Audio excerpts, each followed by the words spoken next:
За минь дөрвья. Монгол банкны тэргуун дэд ерөнхийлөгчид нэр дэвшүүлж байгаа Монгол банкны ерөнхийлөгчөөс асууя. За нэр дэвшигчийг бол дэмжиж байна. Энэ банкны үйл ажиллагаатайгаа холбоотойгоор асуулт байгаамаа. Ер нь энэ арилжааны банкуд, ялангуяа хувийн банкуд дэн эзэд туузын гишүүд эзэмшигч нар банкны үйл ажиллагаа явуулахын зэрэгцээ барилга барьдаг, түүз ажилуулдаг, хоолны газар ажилуулдаг, сургууль ажилуулдаг гэд саналууд, гомдлууд их байгаад байгаа.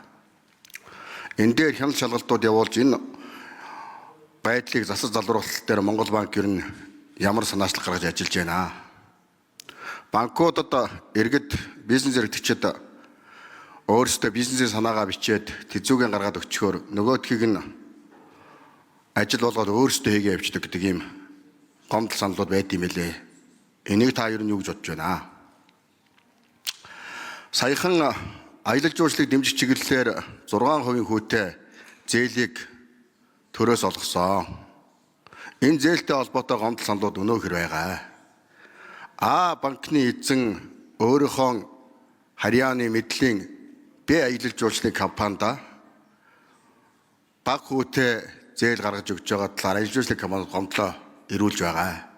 Энэ мэтлэнгээр банкны эзэд өөр олон салбарт ажил хийгээд Монгол улсыг банкчид удирдах байгаа байдлыг засан залруулалт дээр Монгол банкны удирдлагууд ямар ажил хийж байна? Үүнийг яаж засах ёстой гэж үзэж байна вэ? Энэ дээр асуулт хариулт авъя. За, наран цогт ерөнхийлөгч хариулъя. За, утсан мөрөлгчний асуултанд хариулъя. Таны ярьж байгаа асуудал бол туйлын чухал зөв асуудал. Тийм учраас Монгол банкын дээр ямар асуудал яригдж байна вэ гэхээр энэ хяналт шалгалтын үйл ажиллагааг хэрхэн ухаалаг, үр дүнтэй болох вэ гэдэг зохицуултууд бол байгаа. Ер нь бол хамаарал бүхий этгээдийн харилцан хамаарал бүхий этгээдүүд банкны үйл ажиллагаанд зээл авах, за энэ банкны үйл ажиллагаанд оролцох энэ л хязгаарлалтууд байгаа. Мэдээж энийг сайжруулах шаардлагууд бий. За энийг хэрхэн үр дүнтэй зүгээр болох вэ гэвэл бид нар одоо орчин үеийн технологи мэдээллийн сайжруулах журмаар л бий болгоно. Тийм учраас одоо манай өнөөдрийн байдал дээр юу болж ийнө гэхээр бидний хийгээд ихэлсэн ажилдаа юу хийж ийнө гэж асуусан. Төв банкнд арилжааны банкуд энэ бүхэл бүтэн хэлтээс гараад цаасан тайлан юмыг ингээд хэлтс болгож ингэж өгдөг, өөрөөр хэлбэл өөрсдөө боловсруулж. Бид нар бол одоо энийг энээс болиё гэж байгаа. Ер нь бол энэ big data буюу их өгөгдөлд суурилсан банкуудын core system төв банктай холбогдоод энэ сардаа нэг ирж байгаа тайлан дээр нэг хүн суугаад анализ хийдэг биш.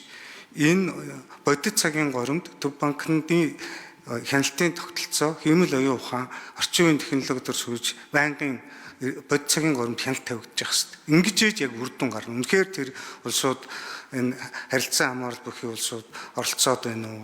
Энэ дээр нөлөөлөлд оролцоод байна уу? Ингэхгүйгээр бол одоо банкуд өөрсдөө нэг тайлан бэлдээд компайл хийгээд тэрийг төв банкнд авчирч өгдөг, нөгөөдхийн манайхан ажиллаад. Тэгэхээр энэ тал талаас нь ажиллаж байгаа гэсэн. Тэгэхээр энийг бол одоо байгаа эрх зүйн зохицуулалт журам юмаа үр дүнтэй бий болгож энэ хяналт тавих процессыг үр дүн сайжруулна гэсэн үг. Нэмээд шаардлагатай зохицуултыг бас чангаруулах ийм ажил хийх шаардлагатай. Энийг бас хийгээд юмнаа. Баярлалаа. За, батсан бүлэгч тодруулж асууя. За баярлалаа. Монгол банкны ерөнхийлөгчийг гаднаас томилсон их зүв байна гэж би удаа бодож явж байгаа. Тийм учраас дотроо олон жил доктортой ажилласан хүнийг тэргуун дэд ерөнхийлөгчөөр нэр дэвшүүлж ажиллах байгаа юм багч байгаа. Ер нь саяны асуултын дагуу тэр арилжааны банкуудын хяналт шалгалтуудыг сайн хийх ёстой юм шиг байгаа. Энэ дээр маш их эргэлзээ, тайнгалзээ, гомдол саналууд явдаг. Үүнийг анхаарч ажиллаарай.